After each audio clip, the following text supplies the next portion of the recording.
Srinivasa Ramanujan the man who knew ఇన్ఫినిటీగా పిలువబడే శ్రీనివాస రామానుజన్ భారతదేశం ప్రసాదించిన ఒక గణిత మేధావి.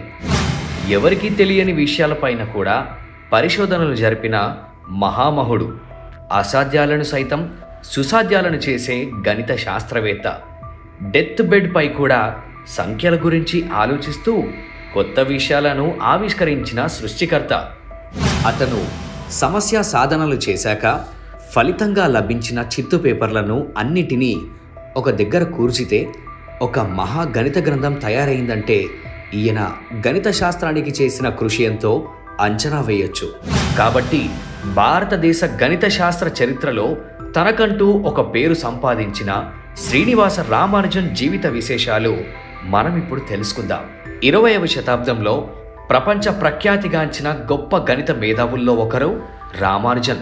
ఇతను 1887 డిసెంబర్ 22వ తేదీ నాడు తమిళనాడు రాష్ట్రంలోని ఈరోడ్ పట్టణంలో ఆయన అమ్మమ్మ ఇంట్లో జన్మించాడు. ప్రస్తుతం ఇదే రోజును జాతీయ గణిత దినోత్సవంగా జరుపుకుంటున్నాం. రామానుజన్ తండ్రి కె శ్రీనివాస అయ్యంగార్ ఒక చీరల దుకాణంలో గుమాస్తాగా పనిచేసేవారు. తల్లి కోమలటమ్మాల్ గృహిణి. ఆ ఊర్లోని గుడిలో పాటలు పాడేది. వీరు కుంభకోణం అనే పట్టణంలో సారంగపాణి వీధిలో దక్షిణ భారతదేశ సాంప్రదాయ పద్ధతిలో నిర్మించబడ్డ ఒక పెంకుటింట్లో నివాసం ఉండేవారు. దీనిని ఇప్పుడు మ్యూజియంగా మార్చారు. శుద్ధ గణితంలో ఈయనకు శాస్త్రీయమైన శిక్షణ లేకపోయినప్పటికీ గణిత విశ్లేషణ, సంఖ్యాశాస్త్రం, అనంత శ్రేణులు, అవిరామ భిన్నాలు ఇలాంటి గణిత విభాగాల్లో విశేషమైన కృషి చేశాడు. అప్పట్లో ఇక పరిష్కారం కావు అనుకున్న సమస్యలకు కూడా ఇతను పరిష్కారం కనుగొన్నాడు. ఈయనలోని గణిత పరిశోధన ప్రవృత్తి ఏకాంతంలోనే ఎక్కువగా అభివృద్ధి చెందింది. తన పరిశోధనలతో అప్పట్లో ప్రఖ్యాతిగాంచిన గణిత శాస్త్రవేత్తలకు దగ్గరవ్వాలని చాలా ప్రయత్నించాడు. కానీ ఆ ప్రయత్నాలు చాలా వరకు విఫలమయ్యాయి. ఎందుకంటే రామానుజన్ కనుగొన్న సూత్రాలు అపూర్వమైనవి, అప్పటిదాకా ఎవ్వరూ పరిచయం చేయనివి. దానికి తోడు వాటిని రామానుజన్ సమర్పించిన విధానం కూడా విభిన్నమైంది.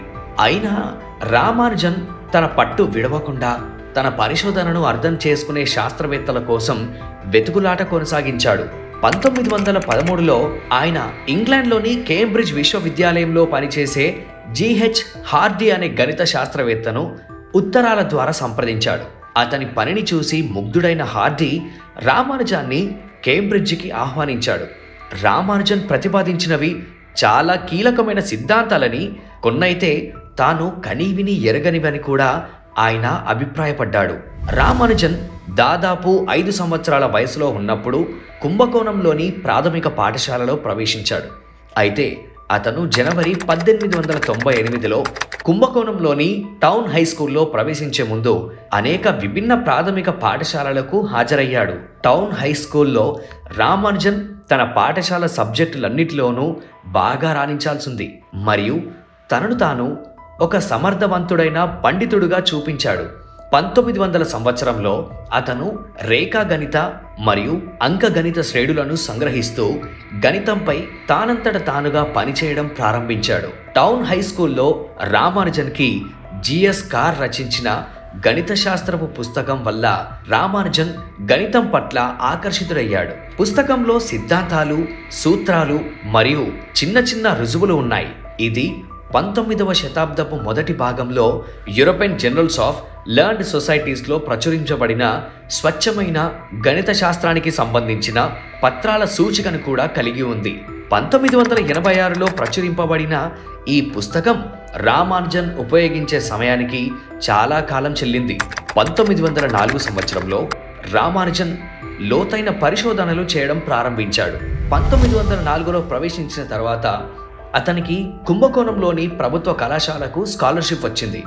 అయితే రామానుజన్ తనకు ఉన్న సమయంలో గణితానికే ఎక్కువ సమయం కేటాయించి తన ఇతర సబ్జెక్టులను నిర్లక్ష్యం చేసినందున మరుసటి సంవత్సరం అతని స్కాలర్షిప్ పునరుద్ధరించబడలేదు.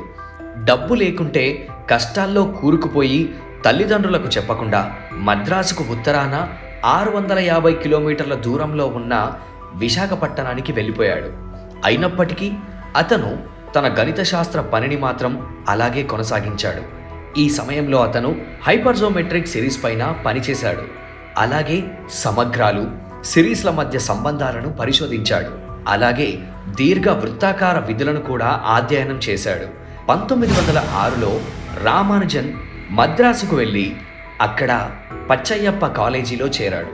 అతని లక్ష్యం ఫస్ట్ ఆర్ట్స్ పరీక్షలో ఉత్తీర్ణత సాధించడం ద్వారా అతన్ని మద్రాస్ విశ్వవిద్యాలయంలో చేరడానికి అనుమతించారు. పచ్చయ్యప్ప కళాశాలలో చాలా ఉపన్యాసాలకు హాజరయ్యాడు. కానీ 3 నెలల చదువు తర్వాత అనారోగ్యం పాలయ్యాడు.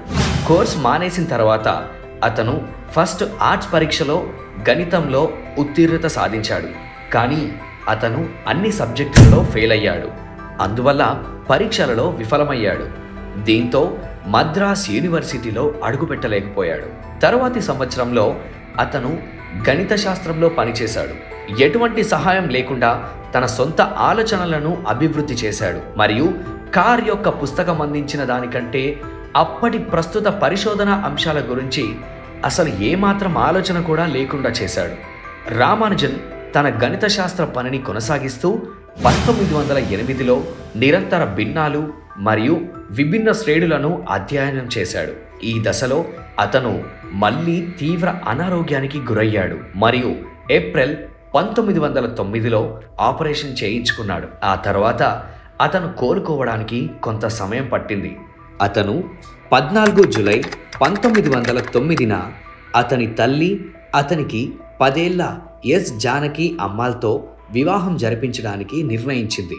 వివాహానంతరం కూడా రామానుజన్ తన గణిత ఆలోచనలను అభివృద్ధి చేయడం కొనసాగించాడు మరియు journal of the Indian mathematical సొసైటీలో సమస్యలను పరిష్కరించడం ప్రారంభించాడు. 1910లో దీర్ఘ వృత్తాకార మాడ్యులర్ సమీకరణాల మధ్య సంబంధాలను అభివృద్ధి చేశాడు. 1911లో journal of the Indian mathematical సొసైటీలో బెర్నౌలీ సంఖ్యలపైన అద్భుతమైన పరిశోధన పత్రాన్ని ప్రచురించిన తర్వాత అతను తన పనికి గుర్తింపు పొందాడు. అతనికి విశ్వవిద్యాలయ విద్య లేకపోయినా అతను గణిత మేధావిగా మద్రాస్ ప్రాంతంలో ప్రసిద్ధి చెందాడు. ఇక రామానుజన్ సంఖ్యగా పిలువబడే 1729 గురించి ఈయన జీవిత చరిత్రలో భాగంగా తెలుసుకోలేకపోతే ఇంత చరిత్ర తెలుసుకున్నా కూడా వృధాగానే అవుతుంది.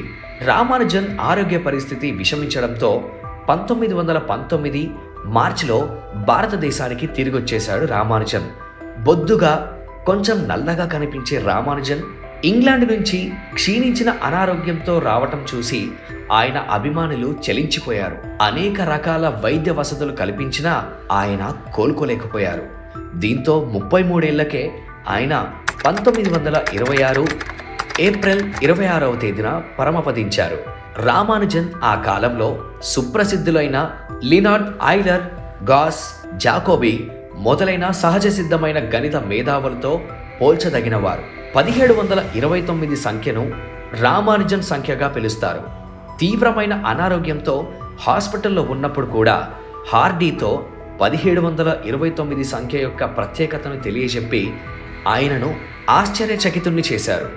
రామానుజన్ అనారోగ్యంతో హాస్పిటల్లో ఉన్నప్పుడు హార్డీ ఆయనను పలకరించడానికి వెళ్ళి మాటల మధ్యలో తాను వచ్చిన కారు నంబర్ 1729 దాని ప్రత్యేకత ఏమైనా ఉన్నదా అని అడిగారు. అందుకు రామానుజన్ తడుముకోకుండా ఆ సంఖ్య ఎంతో చక్కని సంఖ్య అని, ఎందుకంటే 2 విధాలుగా 2 గణముల మొత్తంగా రాయబడే సంఖ్యా సమితిలో అతి చిన్న సంఖ్య అని తెలిపారు ఆయన. ఈ సంఘటన గణితం పైన ఆయనకున్న అవ్యాజమైన అనురాగానికి, అంకిత భావానికి నిదర్శనం. ఫిబ్రవరి 28, 1918లో fellow of the Royal Society గౌరవం పొందిన 2వ భారతీయుడిగా, 1918 అక్టోబర్లో fellow of the Trinity College గౌరవం పొందిన మొదటి భారతీయుడిగా రామానుజన్ చరిత్రకెక్కాడు. చివరి దశలో రామానుజన్ మ్యాజిక్ స్క్వేర్, ప్యూర్ మ్యాథ్స్కు చెందిన number theory, mock theta functions చేసిన పరిశోధనలు చాలా ప్రసిద్ధి పొందాయి. వీటి ఆధారంగా ఆధునికంగా కనుగొన్న స్వింగ్ థియరీ, క్యాన్సర్ పరిశోధనలు ఇప్పటికీ కొనసాగుతున్నాయి.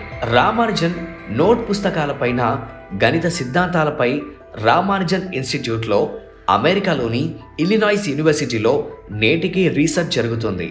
గణిత శాస్త్రంలో ఆయన చేసిన సేవలకు గాను గుర్తింపుగా భారత ప్రభుత్వం ఆయన పుట్టినరోజును జాతీయ గణిత దినోత్సవంగా ప్రకటించింది. రామానుజన్ స్వరాష్ట్రమైన తమిళనాడు ఆయన సాధించిన విజయాలకు గుర్తుగా ఆయన జన్మదినమైన డిసెంబర్ 22ను రాష్ట్ర సాంకేతిక దినోత్సవంగా ప్రకటించింది. భారత ప్రభుత్వం 1962లో రామానుజన్ యొక్క 75వ జన్మదినోత్సవాన్ని పురస్కరించుకొని సంఖ్యాశాస్త్రంలో ఆయన చేసిన విశేష కృషిని కొనియాడుతూ స్మారక తపాలా బిళ్లను విడుదల చేసింది. మద్రాస్ విశ్వవిద్యాలయం రామానుజన్ ఇన్స్టిట్యూట్ని నెలకొల్పింది. గత సహస్రాబ్దిలో ప్రపంచానికి అత్యుత్తమ గణిత శాస్త్ర సిద్ధాంతాలను, సూత్రాలను అందించిన అత్యుత్తమ అగణిత మేధావి శ్రీనివాస రామానుజన్ భారతీయుడు కావడం అనేది మనందరికీ గర్వకారణం.